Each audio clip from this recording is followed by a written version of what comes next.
स्वागत है आपका हमारे YouTube चैनल अमन धर्म ज्ञान पर। एक बार की बात है, एक लड़का था, उसका नाम सबल था जो नगर में रहता था। वह अपने जीवन से बहुत निराश था। उनकी निराशा का कारण ये था कि वह अब तक अपने जीवन में कुछ नहीं कर रहा था।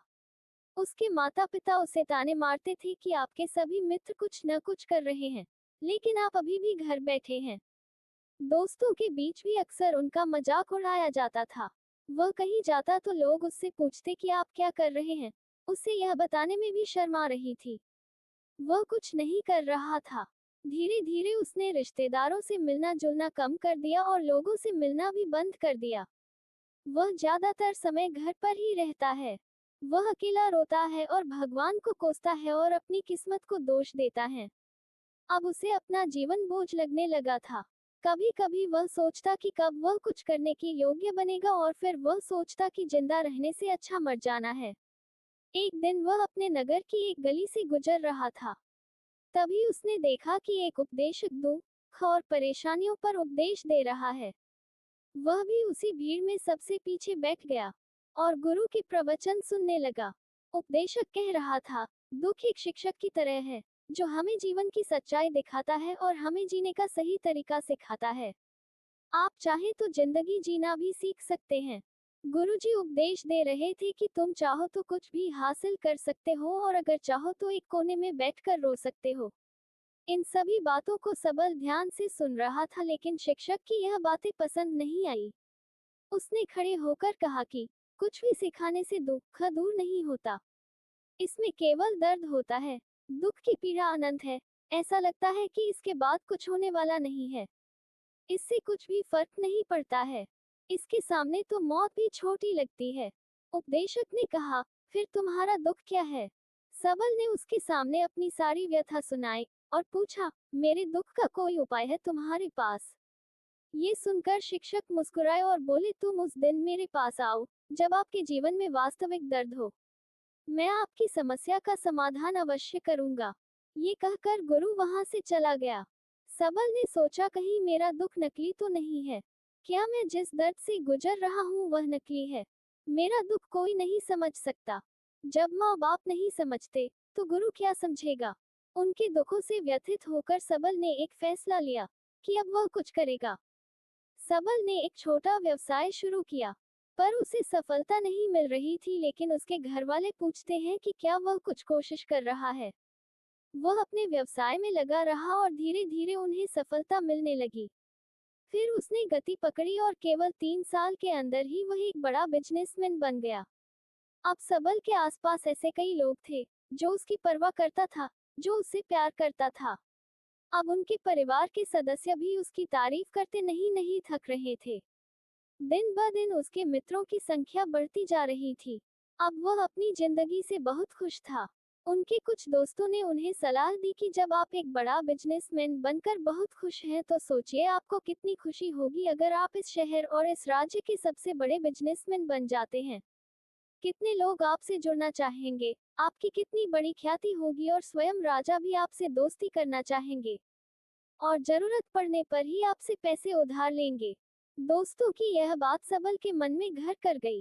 अब वह और पैसे कमाने की कोशिश करने लगा, लेकिन उसे ये सब बहुत ही जल्दी चाहिए था।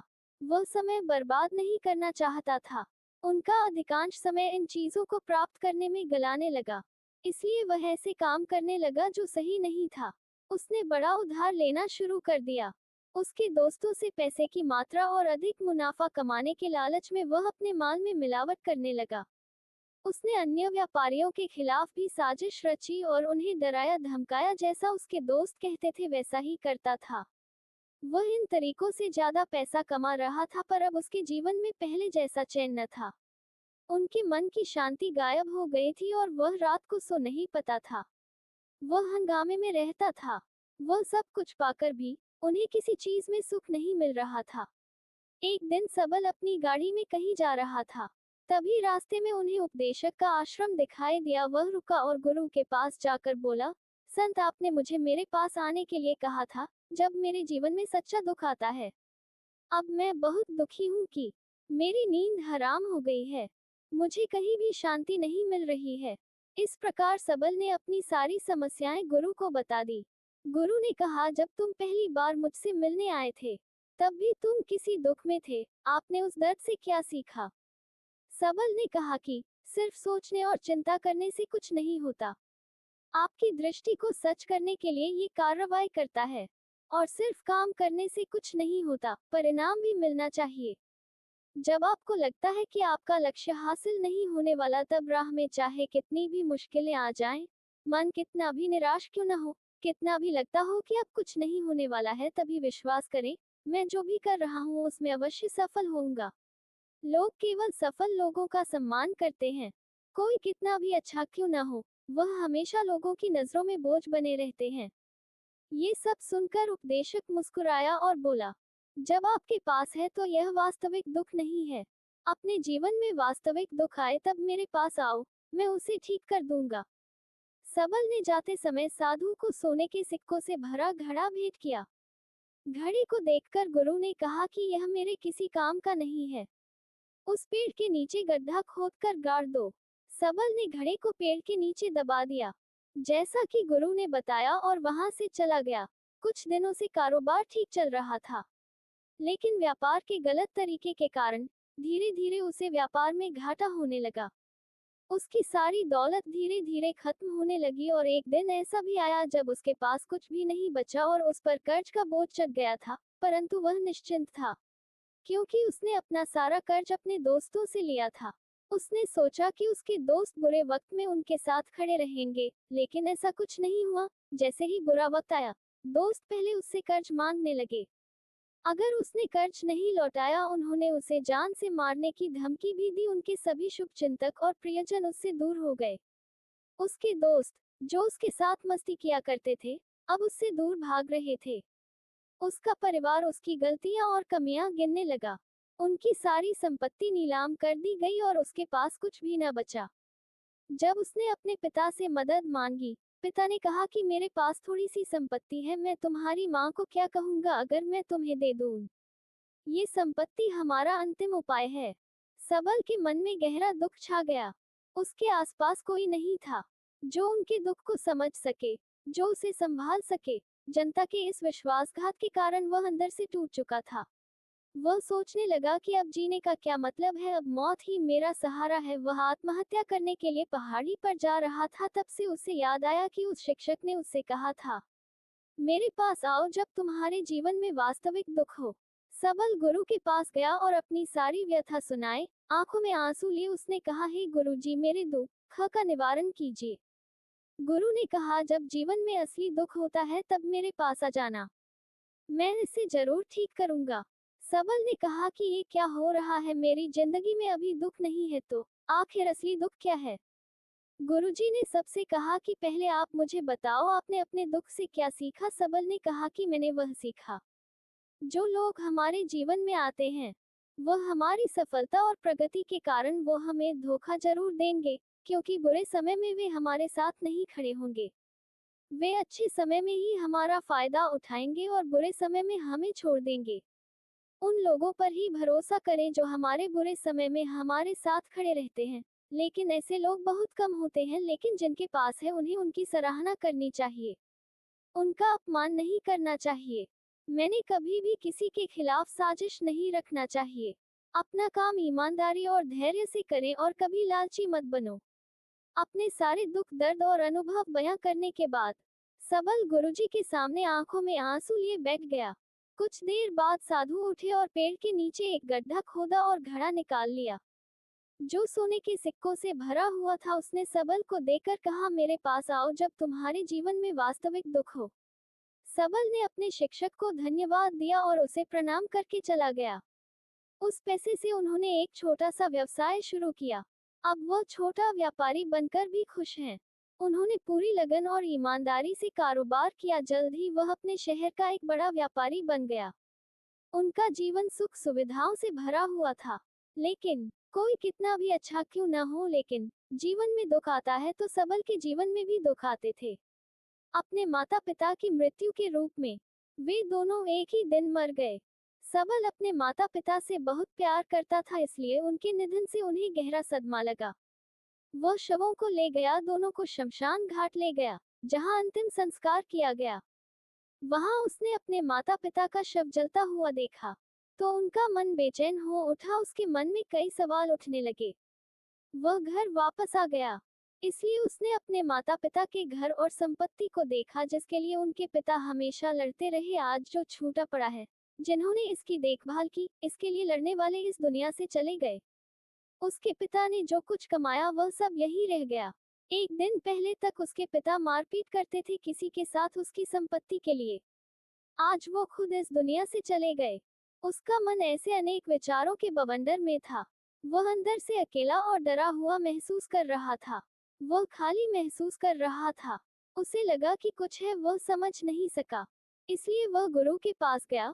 उसे देखकर गुरुजी ने कहा, क्या जीवन में कोई दुख है?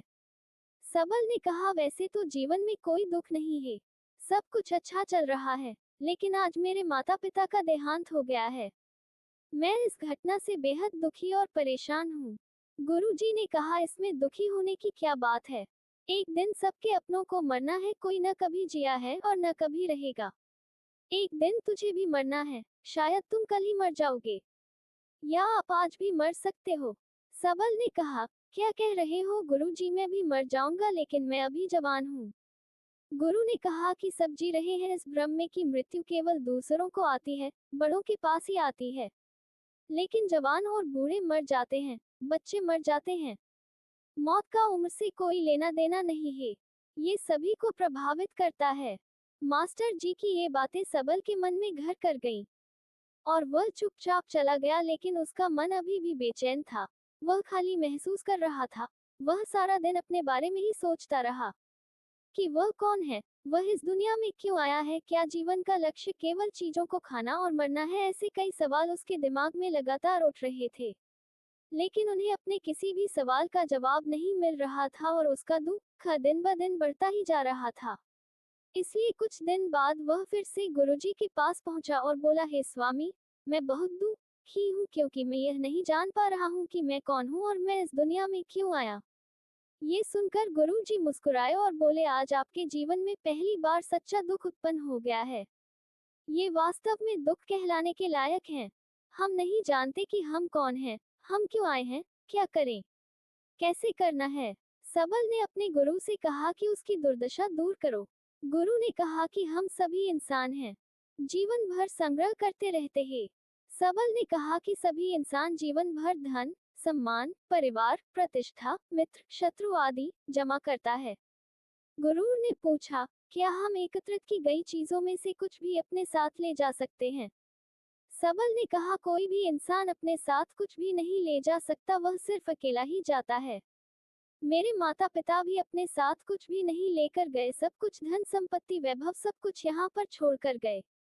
शिक्षक ने कहा, अब मेरी बात ध्यान से सुनो, इस संसार में हमें जो संग्रह करना चाहिए वह हम नहीं करते। चीजें हमारे सामने होती हैं, लेकिन हम उन्हें देखने की कोशिश नहीं करते। हमें इस दुनिया में जो कुछ भी इकट्ठा करना है वह हम खुद हैं। हमें खुद को जुटाना होगा, ताकि जब हम मरे तो हम एकजुट हो सके और खुद को पहचानने में सक्षम होने के लिए हम अंदर बंटे हुए हैं।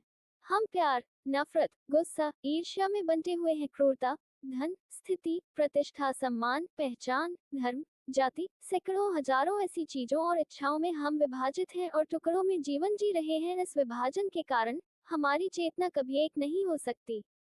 हमारी चेतना शक्ति बिखरी हुई है, इसलिए हमारे पास इतना समय नहीं है, इतनी ऊर्जा नहीं कि हम मुड़ सकते हैं और अपने भीतर देख सकते हैं। वास्तव में धन, सम्मान और सुविधाओं का अभाव, लोग इसे दुख समझते हैं और जीवन भर के लिए जो दुख कहकर रोते रहते हैं। आपको हमारा वीडियो अच्छा लगा हो तो हमारे चैनल को जरूर सब्सक्राइब करें।